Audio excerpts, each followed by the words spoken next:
ringgit no. Itu bang punya pengalaman. Itu biasa berkelum kan roti tepat. Roti tepat. Roti martabak. Munyo roti martabak, munyo dalam turo, munyo ngempeng tanyo ino, le juta merempat peng turo. Lewat hal kau. Sila kan ada je memang ide lagi yang berlewur. Tapi ide lebih peng kalau lagi ino. Duduk nanya ji kajian aja. Kampung dia duduk Cik ngaji. Ya. Sepot martabak. Pot martabak. Iya, sepot. Yes. Mak punya pengalaman. Pengalaman lo buka-buka kue kudu warung kopi. Oh, mak cukup faham. Menyonyan pengalaman mak kacang tu ni. Karena ide sabuh pulut mata menyengepeng tanyo. Ketuk di bayar sabuh pulut.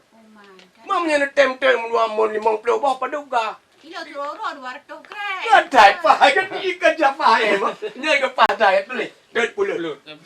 Buka kue.